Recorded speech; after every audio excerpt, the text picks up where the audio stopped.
telling him not to counterpunch.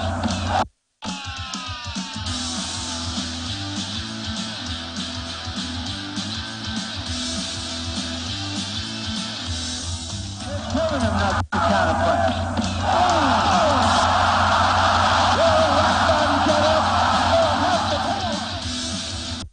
Welcome to yet another exciting edition of Sports Talk here on Atlantic Television Network as we bring you the latest from around the world of sports. Teams set to battle in the Volleyball League. Coming in from the world of tennis, finalists have emerged at the China Open. In football, the two in UEFA Champions League. Details of these and many more will be yours when we return from the break. Stay with us.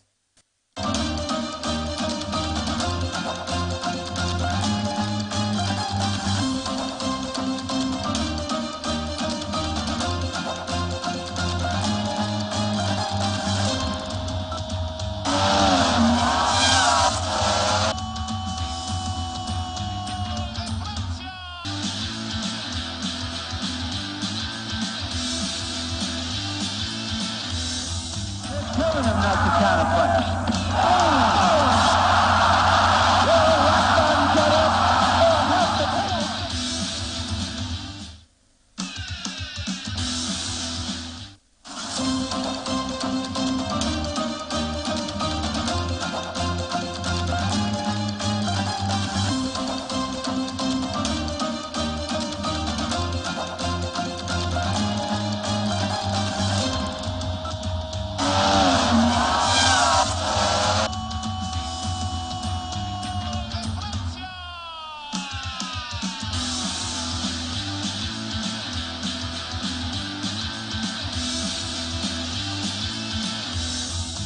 Telling him not to counterpunch.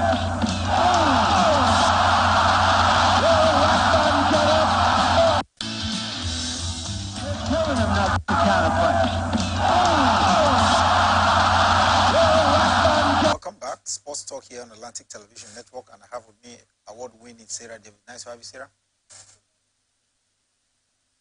Pretty well. And of course, the Minister for Sports, the Minister is saying that he will monitor her progress and, of course, give her all the needed support. And we hope that it will not just, the Minister paying lip services. He will have to apply action to ensure that at least we have someone, representing Nigeria and doing well in a sport that we know that is not ours.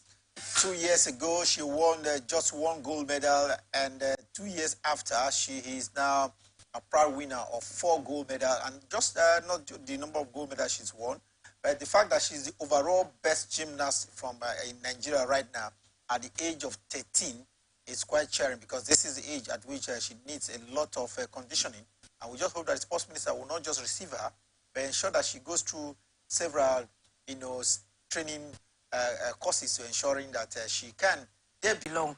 I presently, occupy the position of the South Media Head of volleyball, but I do not think that we're doing pretty enough now. I remember a couple of years ago, the then president, who is still the president, Nimrod, had said every representative of the different zones should ensure that they organize tournament for their zone. But I can't remember the last time we had a tournament for the South zone. And it's appalling. Like you said, it's one sport that ordinarily we should be doing very well, especially, on the African continent.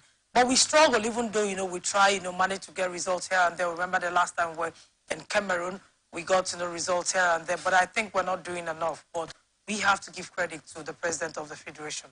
Federation of Volleyball doing their best, ensuring that the league gets underway in the next 48 hours. And I think with a detailed league, both in the male and the female, definitely will find action. We understand that about 11 male teams will battle in Division 2. There are no names. Adamawa Spikers, there's Jase Imo Spikers, there's Life Camp. NFF, that's the Nigerian Air Force Rockets, one of the teams, Niger Brass, involved in that one. There's the Oluyole Spikers and Safety Spikers, not forgetting Dogu Spikers. Talking about Dogu reminds me of my late friend, who was a big-time volleyball player. Yeah, we were together. We were together in all of these. And I remember, we had a lot, to do together. We had some competitions in Edo, we had some in Akwa Ibom State and all of that, but then, that's history. And of course, like you said, it just reminded me of, the late police officer. Well, we just hope that he will rest in Unfortunately, you ruled out some of the names. We do not have, a Rivers team there. Unfortunately, yeah, and maybe with the absence of Dogu has maybe giving some lull. I want to agree with you to some extent. In Rivers State, yeah. Meanwhile, we'll go to athletics where Bahrain's Kemi Adekoya, who was stripped of the 2018 title for doping, won Asian Games in the 400 meters hurdles event only yesterday. This is the way to go. You are caught doping, you pack yourself up after serving the necessary punishment and get back straight. Hopefully you are clean and win at a return. Well, that's just one way to go about things now. It's not about, what happens to you, but competing for Bahrain. Competing for Bahrain, yeah. It is about, the way you react, when you're down. And, of course, that's a positive, response. And you talked about the fact that she's a Nigerian representing Bahrain. Bahrain, they have the financial capacity to support, their sportsmen and women. And, of course, we know too well that one of the being, affecting the growth and development of sports in Nigeria is finances. And you find out, countries like Bahrain, where we know that their currency is even, more valuable than the dollars. So she will have, more support there. And it's a good one that, having dusted, the dirty from herself, she has come out clean and, of course, trying to buy the hearts of her critics back. Well, we hope that we'll find her, very clean going forward. She was banned for 4 years in 2018. After the lapse of the punishment, she is now bounced back, claiming yet another medal for Bahrain, a new and adopted country. Let's go from volleyball now to boxing, where former world heavyweight champion Anthony Joshua of Nigeria, Britain, has been once again stepping into the ring against Deontay Wilder by the Hall of Fame fighter Barry McGuire. Of course, versus Wilder is one of the most intriguing matchups in the boxing. With this boxing fight, see the light of the heavyweight boxing, they seem to have finally agreed on the time to face off. And a lot of people think, like you've seen, that Maguire did not be. Well, this is one fight that the fans have been anticipating. Just like the proposed fight, years back, the ill-fated, fight between Anthony Joshua, proposed the ill-fated fight between Anthony Joshua and Tyson Fury that didn't see the light of day. And then this time around, we're going to be two men, well, who's the last fight was against a particular opponent, Helenos. 2022, we saw Deontay, winning Helenos, and of course, a couple of months ago, we also saw Deontay, we also saw Anthony Joshua also having, a last fight against Helenos. But then, he's been won. Don't go in for such fight, boxing is all about the money. The guys are bothered about the money, they're not bothered about the titles. And for Joshua, I do not think, Anthony Joshua still has that, to fighting to get, belts back. I think right now what is paramount on his mind is getting the money, because it's sure going to be difficult for Anthony Joshua to fight and get belts back. Anthony Joshua definitely needs, renowned fighters to get back to the fame which he had in heavyweight boxing. For now, he has to grab Deontay Wilder, yes, has the name, and a win over Deontay Wilder will bring back fame of Anthony Joshua. Away from boxing now, let's see whether we can get you one or two latest information from the world of basketball. And I understand that this from myself, expect the Redskins to take the second phase Atlantic Conference in Asaba by storm. Blue Wings from Bayelsa, one of the basketball teams that we begin to see begin to show their spike. Well, Bayelsa State, have been on the rise, in sports, and you must give credit to the Commissioner for Sports, Dr. Daniel Igali. If you critically take a look at sports in Bayelsa, they've really risen, and they are one side that I think, will make a difference at the Atlantic Conference. Atlantic Conference comes over We're going to come in a couple of days to hear about our own River Supers. River Supers are as well representative of River State in the league in the basketball, so that they can get the best representation out there. We're talking about the wheels of Bayelsa. I think they just have to do their best as well. They seem to be complaining of lack of finances. We seem to have these issues around the other sports. If it's football, they have the money comes out quickly. The other sports need to survive as well, and they need support. Quite unfortunate that, for the other sports now, they'll have to be in the media, in the public space, before the government will have to rally around, to get them something. But that's not football. I mean, nobody gets to hear anything. The money comes out easily and all of that. So we want a situation where every other sport will get the same attention like football. We have more medals in other sports. So I think attention should be given to other sports as well. Other sports deserve attention and, of course, patronage from the state government and commercial interest as well. We seem to, well, it has to do with the overall economy of the country. We don't have private sponsors. I don't understand. When it's football, we don't have to look at the overall economy of the country, and when it's other sports, we do. I don't understand. I think it has to do with the followership, the sponsors. Wow, I will argue with you up until tomorrow on this. Sabalenka, only yesterday said her performance in key moments were crucial after she got to the third round of the China Open. It's a good one for her. Number one at the moment, and of course she's getting things done, is the China Open. It's just round 3. We see how things play out, as they progress in the tournament, because every tournament gets even tougher as the tournament wears on. So we'll see what her performance will look like, beyond round 3. 7-5, 7-6 was a straight win for Aryna Sabalenka over Katie Butler in Beijing yesterday in the second round, and she is right now in the third round. Meanwhile, world number 4 Jessica Pegula bounced back from a set down yesterday to beat Russia's Aryna Bykova 6-7, 6-2, 6-1. She lost the first set, but she bounced back in the second and the third. Well, it was a tricky one for her, a very scary one for her, but then it's a plus for her. A very big plus there. Meanwhile, Yulia Purushkina had to overcome her opponent 6-3, 3-6, 6-3 in the other draw we saw yesterday. Meanwhile, I watched Coco Gauff play against Petra Martic of Croatia, who were placed in the third round. Wow, what a game it was. Coco Gauff showed why she is the current U.S. Open champion. Well, coming from, the U.S., Open champion, where she is the champion, she's got a lot of motivation. I mean, the psyche is high, the mentality is top-notch, and of course, she displayed that. I was going to see that match. I had my mind on that match, but unfortunately, somehow, I missed the match, but I had to go through, the report. I had to go through the report, and I saw that she actually lived up to the billing. Martic was serving for the match at 5-4, and surprisingly, Coco came back and did win that third set to take the game. It was really, really tough. A positive mentality she has there. You can't win the U.S. Open just a couple of weeks ago, and then you're going down. You have to show that mentality. I mean, you must help it. She was so calm, and fought her way back and got it. I think I must applaud her for. Well, the fact that she's the current U.S. Open and just less than a month to the China Open, I think she should still maintain that confidence. Is still top notch. That mentality, positive vibe is still within the system. Champion 19-year-old Coco Gauff from the United States of America, taking the best of Petra Martic from Croatia. Maybe the next Serena Williams. I'll keep our fingers crossed on that. Serena came out at 17, and we are now seeing Coco Gauff at 19. How long will she be around? We keep fingers crossed because she just got in her very first Grand Slam. Many more to come, especially as we approach the Australian Open, which is in January next year. And given the age of... But, exactly. When you talk about women, you have to talk about the men as well in another ATP event in China.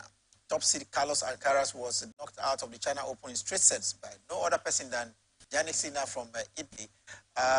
Everybody look up to Carlos Alcaraz to get to the final of any tournament he's playing, no matter the fact that he's just a young player on the court. Well, sometimes, we don't have to be carried away by the exploits, 1, 2, 3, 4 exploits. We must also, keep faith with them. It was just said win, 7-6-6-1. Yeah, but for Alcaraz, I was thinking that, the fact that, he's done pretty well, he didn't do well, he didn't get to the finals at the U.S. Open, he will be able to, show some glimpse of, good performance, in this particular one. But then he's out. Carlos Alcaraz. So it begins to make me understand that, the younger ones are still, they are very close to, they've opened the door, but they're not comfortable, sitting inside the room. Well, the one-time world number 1 struggling there in China, and they haven't crashed out to Yannick Sinner. But then there's another one about the Australian Open. We hear that this time around it's going to be just for 15 days. Matches will be played, at midnight and all of that. And some of the players are not so comfortable with the planned, 2024 Australian Open. Well, talking about the 2024 Australian Open, increase in number of days. Increase, I beg your pardon, yeah. Days match, we have now 15 days 15 instead days. of 14. And of course, I think I agree with the organizers. Most of the tennis players asked for it. I remember Andy Murray. But at the same time, there are also players who are crying that they don't want... But if you're a player like Andy Murray who played, up till 4 a.m. in the morning, the match just started at 10 p.m., playing up till 4 a.m., and he had another match to play, and he barely had rested for just about 3 I hours. think I got the report, mixed up. Yes, now I get it very well. So he had just about 3-4 hours. So I think it's good. This is not the first Grand Slam. But then, just the day difference is the same as, the 14 days. No, what it means is that you can have 2 games in the opening days and allows you to end the game before, so that it doesn't lap into the next game. And when it laps into the next game, it means that the other players will have to shift their timing as well, and they end up playing into the very late hours. Well, the organizers, I think they know better. We saw, at the US Open where the heat was intense and all of that. So we also, complained. We also talked about the fact that the organizers should look in and then, bring about some improvement. And I think that's what the Australian Open organizers are also doing. It's just for the good of the game and the good of the players. Back to the China Open, we can tell you that action still continued. Daniil Medvedev took out his opponent in yet another interesting one. The Alexander Zverev was on the losing side against Daniil Medvedev. Meanwhile, we talked about the Australian Open. It comes up next year, the very first Grand Slam of the year, and with the increase in the number of days, the event will take place from 14 to 15. I think players will definitely enjoy themselves because of what happened to Andy Murray, especially. There had been complaints in the past, but we now have a minimum of 2 matches that will be scheduled for the day section, allowing for matches to be concluded early, allowing for 9 matches to be concluded early. We know that the French Open has a 15-day tournament as well, where Wimbledon and the US Open are still played under 14 days. Let's hope that these changes will be that which will bring in positive development, especially late night games.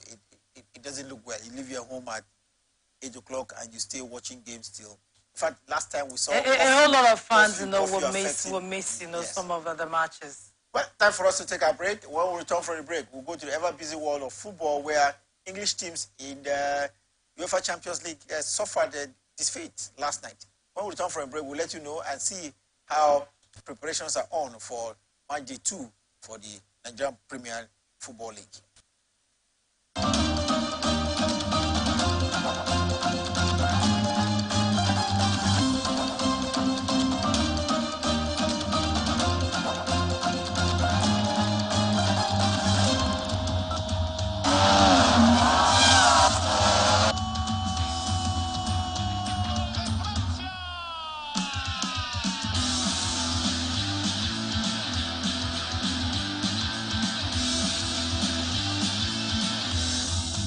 Telling him not to counterpunch.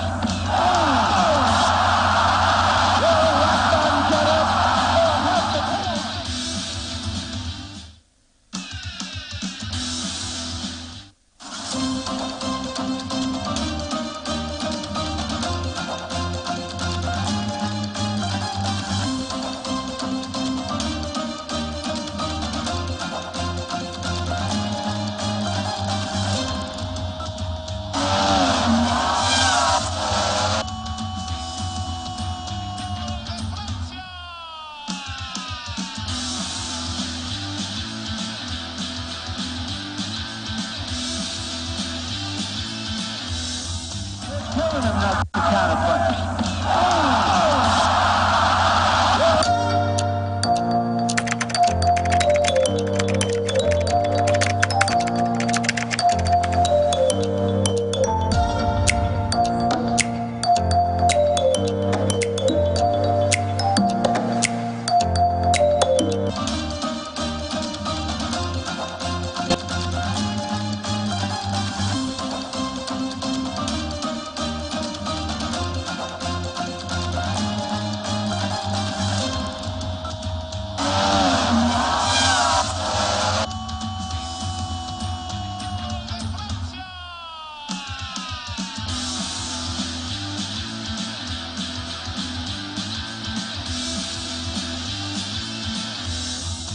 Telling him not to counterpunch.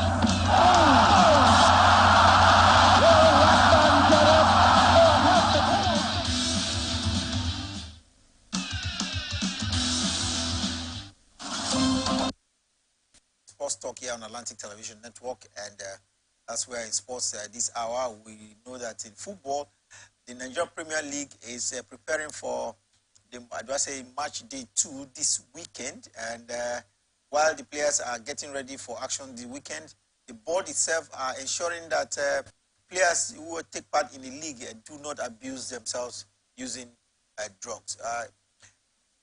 Sarah, this has been a perennial issue around teams here in Nigeria.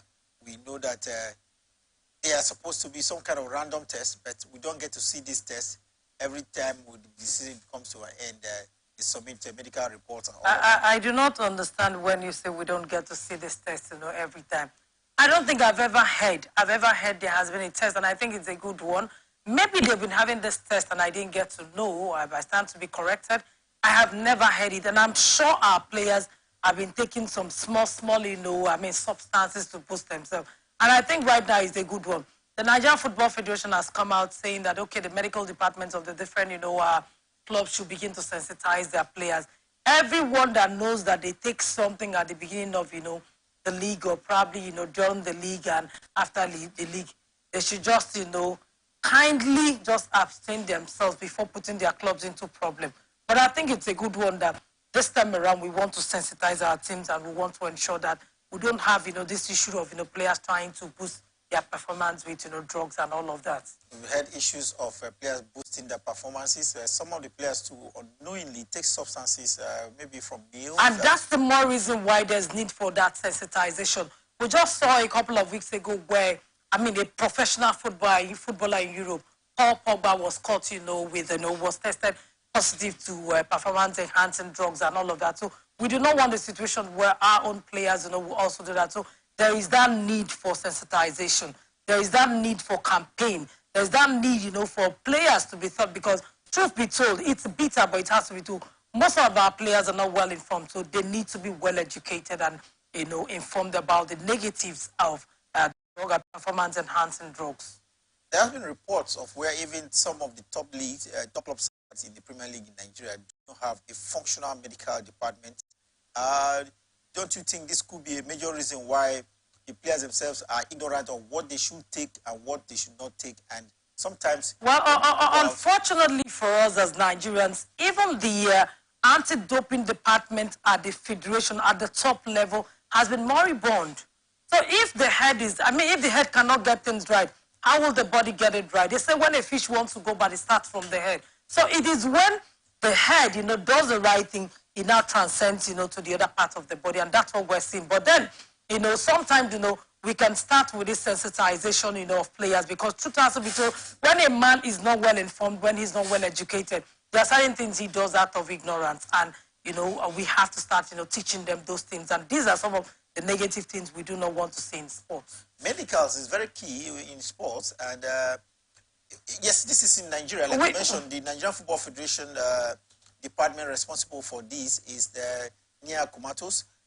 We hope that with the new board, they will try to revive it, especially with the league going on now. But a situation where we have club sites representing the country, on the continent, Rivers United case in point now, they need to go through these ropes, because the CAF department, medical department is functional, and they could be caught on the wrong side of it. Unfortunately or fortunately for us as Nigerians, we have these medical departments in the different clubs, but I do not think that they go into, testing these players to know if they have some substances, negative substances in them. But I think it's a welcome development that we have started it, and we hope that they continue. I said something about this present, IMC. I'm not the devil's advocate, but I think, they got, some positive vibes from positives, for the Nigerian Premier Football League. Organizers of the Nigerian Premier Football League ensuring that there's sensitization among club sides that play, especially in Premier League here in Nigeria, about medicals, about doping bans and regulations, what should be taken and what should not be taken by the players as they prosecute the league here in Nigeria. Meanwhile, talking about the league in Nigeria, we are told that Manji 2 encounter involving Kano Pillars and Katsina United has been rescheduled. The encounter was initially built to take place last Sunday. It take place this Sunday at the Sani Abacha Stadium. We now hold on the 7th at the same stadium, which is, I think, on Friday. What could be responsible for this one? Well, I got the report, but I didn't go into details of that report, and I didn't know why, Maybe it has to do with the commercial and broadcast purposes. Oh, yeah. I remember it's about, television rights and all of that, but I didn't get the full details of the story. But I think it's still for the good of the league. So we must cut, the IMC, some slack in some of their decisions. Well, talking about Katsina United and the Kano Pillars, these are rivals. The Northern Derby. Yeah. Yes, rival teams. We are told last time around. Teams that just gained promotion back to the top flight. Top flight, but the rivalry between these two teams ensures that everything has to be done to ensure that we'll be sure that we don't have those ugly scenes, because this match, especially with Kano Pillars, we know them. It's supposed to be on TV, and it has to be the best. I'm sure that was the best. That was the major reason, this match has to be, shifted, because exactly. They need to see the match on TV and to ensure that the fans, the fans, officials, and all of that behave themselves. We remember very well that Kano Pillars, they are officials and even fans of the club, but even officials who should preach the message, to the fans were also involved in a whole lot of, drama 2 seasons ago, which also led, to the team, being banned, from playing their matches at home. And those were some of the reasons, that led to their drop into the lower league. And this time around that they've come out, we hope that, they've repented from all of that. Football action here in Nigeria, the Nigerian Football Federation, organizers of football in the country, is now having a new focus. Of course, there's a new leadership head by Ibrahim. So he's saying that winning the African Cup of Nations is the main target of the federation. Is this possible to win the African Cup of Nations and do represent the country at the 2026? Well, I think if they are looking at, if they are beginning to think of, winning the African Cup of Nations is not a bad one. It's in everything. It's always good, you have a target, and of course, if their target is winning the African, it was 2013 when we had the late Stephen Keshi, who tinkered the team. We never even thought we were going to win it. They were even packing their bags to come back when eventually, they found themselves, still playing on, and then eventually, going all the way to win the African Cup of Nations. But I think, the fact that, they have a target, I'm sure they should be working towards a target. It is wanting to get a target and wanting to plan very well, to prepare very well ahead of the target. If you have a target, it then means you are ready to plan. So I'm sure they are ready to plan. That's the more reason they have kept the coach of the side, Jose Posero, back in the team, ensure that, he stays with the team. And this time around, we also hear that one of the conditions, given to him to ensure that he lives in Nigeria and also take care of the Super Eagles team. So just hoping that, there are better days, hoping that we get back to those glory days when, we had that fear factor on the African continent and beyond the shores of Africa. Preparations is key when you want to win a tournament, and I think that's what the Nigerian Football Federation is trying to do, to ensuring that all FIFA windows are utilized to ensuring to preparing the Super Eagles with quality-friendly matches. You're aware, the next FIFA window we should see the Super Eagles of Nigeria take on their counterparts from Saudi Arabia and Mozambique. And I believe if the board of the Nigerian Football Federation continue to, engage the team in quality-friendly games, the word there is quality. Well, it's a good way to go. I listened to Ibrahim Gozo when he said that they will utilize no FIFA free window will be left, not being utilized and all of that. But then, I do think that if you are utilizing those FIFA free windows, you should also do the right thing. I saw the list, released by the coach of the side, Jose Posero. We know too well. You cannot tell me, Mr. Cyril, you can't tell me that the NFF do not know about, the team list of the players that will prosecute the match. Why would you begin to invite, old players like Kenneth Omeru? What happens to the young players? And why, if we have domestic players who are young, shouldn't they be invited for friendly matches like this rather than going to call, old players like Kenneth Omeru? You still have the likes of Ahmed Musa and the likes in the team. Yes, in as much as Ahmed Musa is the captain of the... We've seen situations where civilized, countries who do things the right way, they've had their captain who do not have a club side. They keep him on the bench. They don't even invite him. They have to give the opportunity to other players to come in. Well, talking about getting players to come in and new players to come in, I somehow... These are friendly matches. No, but I agree with the fact that we want to utilize all the FIFA-friendly windows. The friendly matches are meant to use in building the team that will play at the tournament. So what is wrong in inviting, new players or inviting players from the domestic league rather than looking at old players? I don't agree with you. A player like Kenneth Omeru shouldn't be invited to the Super Eagles team again. I still believe that these players who apply their trade in it to have a mechanism of picking up players that should join the national team. And if those mechanisms have been utilized and they still do not find a player that meets up the standard, well, that is for them. But you have to explain to Nigerians the yardstick of using foreign-based players, especially in the last game against Satomi and Principe. But again, like I mentioned, it is used in building the team that will play in the major tournament. So let's just give them some slack and hope that they know it's a new home-based players that should. But I've seen situations where a man who is drunk, kept saying, "I know what I'm doing." Well, let's go to Europe now quickly as we stay in Europe. And the biggest news coming in from the world of football in Europe has to do with the UEFA Champions League match day 2. 8 games were seen last night, and it produced as many as 28 goals. What a number of goals scored last night. We saw, 3 games end in a 5-goal thriller. Yes, in the encounter between Manchester United and Galatasaray of Turkey, it ended, a 5, that game. Sarah, you must have seen it. Manchester United,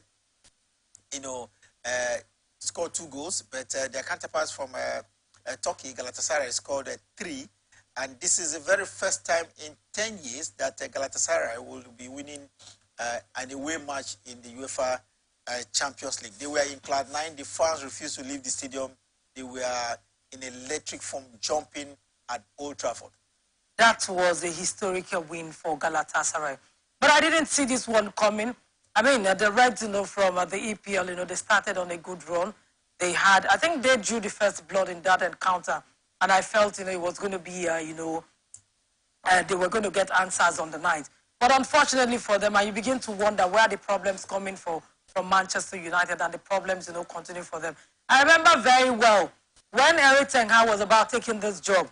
Louis van Gaal, a man I respect so much, he warned him, do not take the job with Manchester United. Manchester United are a commercial club. Go for a club that is a core football club. But then he didn't listen. But then, you also would need to cut him some slack, because this goes beyond, a managerial, issue. I remember very well, and I'm sure you also remember, he came on board in February, won the Carabao Cup with Manchester United, and we felt, this was the man for the job. But, things were good with Manchester United until they got,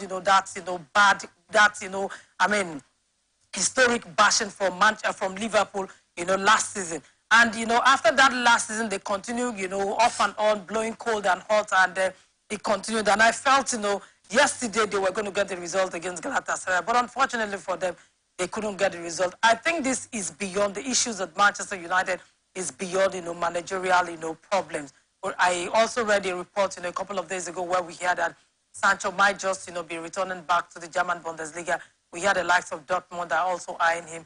And right now, the fact that he's not even training with the first 11 is a pointer that he's not wanted at the club. But probably, with the issues he had with the coach and all of that. So maybe he has to move elsewhere. Manchester United is not having a good time, I must tell you. This is the first time in 2 years. And talks about, takeover of the club has continued too.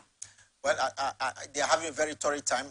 We mentioned last time that they were having very bad on-pitch experience in the last 34 years in first games in the Premiership of England. They've taken that now across to Europe, where the first time in 2 years they are having 2 consecutive losses in all competition. Meanwhile, talking about 5-goal thrillers last night in the UEFA Champions League, we saw one in the match involving Union Berlin and Braga of Portugal. Union Berlin playing in Germany. In Berlin, lost at home 2-3, and Braga had that 94th minute winner to have all 3 points back to Portugal. They're all, Champions League, teams, and on the night, I wasn't thinking, either of them. I was just thinking that either team, could carry the day. And of course, it's a good one. At the end of the day, winner eventually emerged. They're all Champions League sides, so they live to fight another day. Talking about Champions League side that lives to fight another day, that's FC Napoli. They played at their own stadium, Diego Armando Maradona Stadium in Naples, and they lost by 2-3. Real Madrid, the team who has won most titles in European football, 14 times winners, beat them by 3-2. Carlo Ancelotti is showing why he's the #1 European coach. Oh, remember he was one-time coach of Napoli, and he was sacked by the club after just 1 year. And so I felt he was going to prove a point to them on the night, and of course he proved that point. 5 away wins last night in 8 matches in the UEFA Champions League, and I must tell you that PSV played a 2-2 draw last night. The other match of the night was in Lens, and that was the Racing Club Lens 2-1 win over Arsenal Football Club of England. This is one match Arsenal was careless about. I don't know. The English sides, were the ones, who drew the first blood in all their matches. We saw a fantastic, goal from Gabriel Jesus. And of course, the players were really doing well. And all of a sudden, things changed. I didn't see that coming. I felt, it was a match that Arsenal should have won. And for me, it is their own undoing. Arsenal have their undoing because where it was intercepted and it got to a goal. But talking about Arsenal, this is the first time in 4 years we see them, conceding and losing eventually in the UEFA. That again. They should get the better. But talk about European. And even looking at the form of the two sides, you should be thinking that Arsenal would have had, a positive, answer on the 9th. Well, talking about matches played last night in the UEFA Champions, 8 matches were played, and 5 of them returned victorious from away games. That's interesting. 5 teams, away teams won last night. That's a good one. Unlike, in some climes where it's always, the home side winning. So 5 wins on the 9th, 5 away wins on the 9th. A good one for the organizers of the UEFA Champions League. Talking about UEFA Champions League tonight, there will be yet another round of fixtures. 8 games that will take place. Antwerp will be up against Shakhtar Donetsk. Atletico Madrid will take on FC Feyenoord. Borussia Dortmund will take on AC Milan in one of the features that promises to be thrilling. This side, Borussia Dortmund up against AC Milan, the second most famous side in European football. Which of the fixtures? Borussia Dortmund. Borussia Dortmund, AC Milan. Well, the sleeping giants, AC Milan, I think they should just, make it. AC Milan should, I like that they are sleeping giants. They've not had a very good start to the season. And Borussia Dortmund could take advantage of the epileptic form of. But remember that, the two competitions are not the same. The Champions League is a different kettle of fish altogether. So the approach to the Champions League might be different to the approach to the league. Meanwhile, Sevdal from Croatia will take on Young Boys from Switzerland, where FC Porto will take on FC Barcelona. This is one match a lot of people will take an eye on. These are former champions. FC Porto. Champions in 2004. Yes. And Barcelona champions in 2016. Well, it's going to be a big game. For me, I'll have my attention on that particular game because it's one encounter that the two sides have met in 8 occasions. And of course, FC Barcelona are getting the 5 wins out of those, but that encounter between the two sides have never produced a draw, and 3 wins going the way of FC Porto. So it's going to be a tough one. I think the match has also produced about 24 goals in total between the two sides, and Barcelona on the other hand having 15 goals, and FC Porto having 9 goals in encounters involving the two sides in the Champions League. Newcastle, one of the new returnees to European football, will contend with Paris Saint-Germain, one team that has looked forward to winning the trophy, but it's been very elusive. Paris Saint-Germain, no big name you want to say, but they have Newcastle to contend with because Newcastle has been exciting from what we've seen of them in the last 2 seasons. Well, Newcastle, I've always had a doubt on Newcastle. I said something at the beginning of the league. I said, where I'm going to really test, the strength of Newcastle is when they start playing on the continent. When they'll be playing Champions League, playing in the English Premier League, that's when we'll test their weight. And this time around, they go up against, a side, who have traveled, very well on this particular route, and they have one player, Mbappe, at the side, at one side, going up against them. I think if you ask me, yes, there could be surprises. The upset is the name of the game. But I want to think that, Paris Saint-Germain have an edge, ahead of Newcastle United. Newcastle United will be looking to get, their first win in the UEFA Champions League at home. But then we'll see what plays out. But if you ask me, my body, my soul, my head, and everything goes with Paris Saint-Germain on the 9th. Kylian Mbappe will be on the Pro League in Paris Saint-Germain, the team from Paris. Well, even the coach of Newcastle has come out saying that he'll be very cautious of playing against Mbappe. Well, Mbappe, everybody knows him to be a very explosive attacker. One man who can, with the speed of light, get into the 18-meter box. Meanwhile, in the other fixture tonight, RB Leipzig will be in Germany.